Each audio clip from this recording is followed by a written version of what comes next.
Assalamualaikum warahmatullahi wabarakatuh, saudaraku seiman. Walid Abul Abbas, bin Abdul Malik, bin Marwan, bin Hakam, lahir pada tahun 48 Hijriah. Ia menjabat khalifah menggantikan ayahnya, Abdul Malik bin Marwan tahun 84 Hijriah atau 705 Masehi. Setelah menjabat khilafah, ia langsung membenahi infrastruktur fisik, pengiriman pasukan untuk memperluas wilayah dakwah dan kekuasaan Islam, serta melakukan reformasi sosial. Asy-Syabi mengomentari tokoh ini dengan ungkapannya, kedua orang tuanya terlalu memanjakannya, ia tumbuh menjadi seorang remaja yang tidak memiliki kesopanan, etika, dan ilmu. Pada 711 Masehi, Walid bin Abdul Malik mengutus satu armada laut ke Hindustan. Pasukan yang dipimpin oleh Muhammad bin Qasim itu akhirnya menaklukkan negeri Sind dan Nepal. Ia memerintah selama 13 tahun, panglima pasukan Islam pada zamannya, dikerahkan untuk melakukan ekspansi dakwah ke berbagai belahan dunia. Panglima Qutaibah bin Muslim diutus untuk menaklukkan negeri di seberang sungai Dajlah, Turki, Saget, Syaas, Fargana, hingga Bukhara, akhirnya tunduk di bawah pemerintahan Bani Umayyah. Di sisi lain, negeri Khurasan takluk dengan damai, berbeda dengan Samarkand, Kasgar, negeri Hasan atau Turkistan, yang takluk dengan peperangan di bawah pimpinan Qutaibah bin Muslim. Musa bin Nusyair, gubernur Afrika mengirim Tariq bin Ziyad untuk menaklukkan Pulau Samit tahun 91 Hijriah. Tariq adalah budak Musa bin Nusyair yang telah dimerdekakan, bahkan ia telah diangkat menjadi panglima perang. Dalam misinya, Tariq berhasil mengalahkan Spanyol atau Isbaniyah. Pahlawan legendaris yang satu ini terkenal dengan taktiknya membangkitkan semangat pasukannya yang hampir mundur. Ia membakar perahu yang ditumpangi pasukannya sesampainya di pantai Spanyol. Akhirnya, mereka tak punya pilihan kecuali maju berjihad mengalahkan Spanyol. Ia kemudian bermarkas di sebuah bukit di Spanyol yang kini dikenal dengan Jabal Tariq atau Gibraltar. Kabar dibakarnya perahu itu terdengar oleh Raja Talitalah atau Toledo, yang bernama Roderick atau Razarik.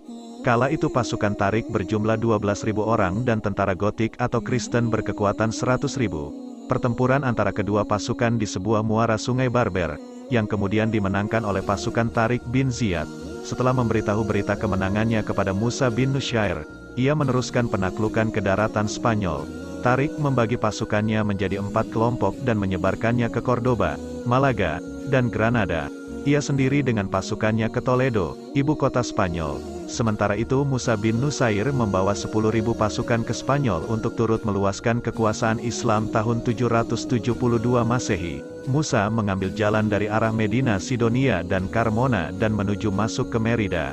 Musa dan Tariq akhirnya bertemu di Toledo. Masing-masing bekas tuan dan budak itu menunaikan tugas melebarkan sayap Islam. Kota Zaragoza, Aragon, Leon, Asturia, dan Galicia berhasil dikuasai. Praktis, seluruh daratan Spanyol dikuasai pasukan Muslim 86 Hijriah atau 715 Masehi di zaman Khalifah Walid. Khalifah memerintahkan Musa bin Nusyair untuk menghentikan penaklukan. Ia dipanggil pulang ke Damaskus dan mendapatkan sambutan meriah. Musa dan Tariq mempersembahkan hadiah meja antik ke hadapan Khalifah. Penaklukan Spanyol oleh Tariq dan Musa bin Nusyair memberikan pengaruh positif pada kehidupan sosial politik, timbul revolusi-revolusi sosial dan kebebasan beragama semakin diakui. Kediktatoran dan penganiayaan yang biasa dilakukan oleh orang Kristen digantikan oleh toleransi yang tinggi dan kebaikan umat Islam. Keadilan ditegakkan tanpa pandang bulu. Bahkan tentara Islam yang melanggar juga harus menerima hukuman yang berat. Tak ada harta benda rakyat atau tanah yang disita.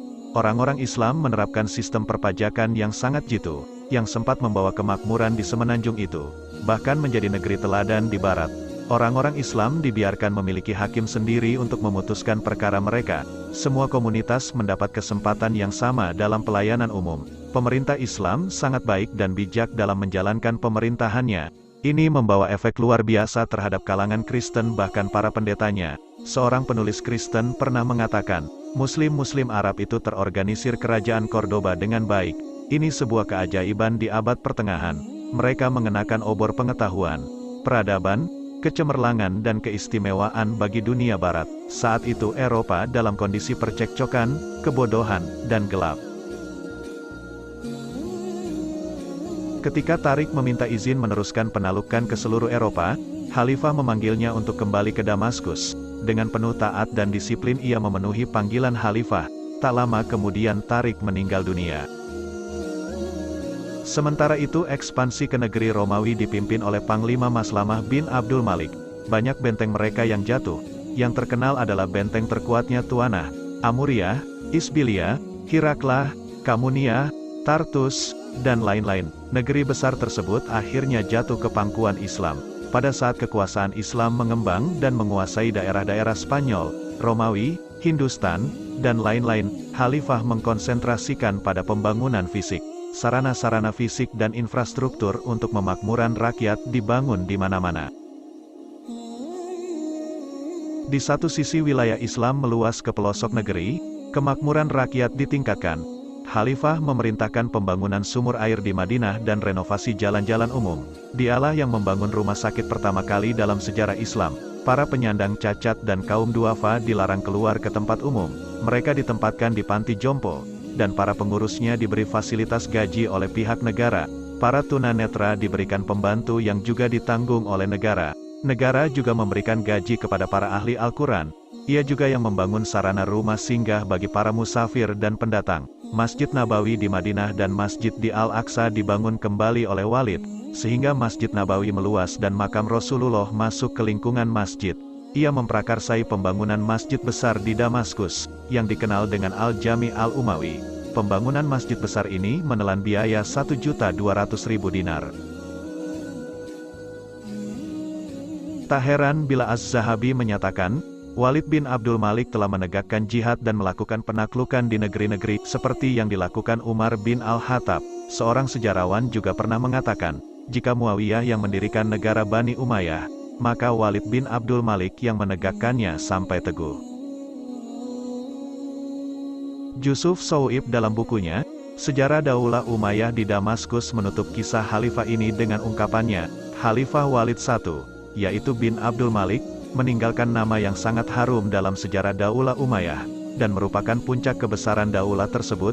Ia juga yang pernah mengeluarkan statement terkenal yaitu, kalau Allah tidak menyebutkan keluarga Lut dalam Al-Quran, saya tidak pernah mengira ada orang melakukan penyimpangan seksual seperti itu atau sodomi.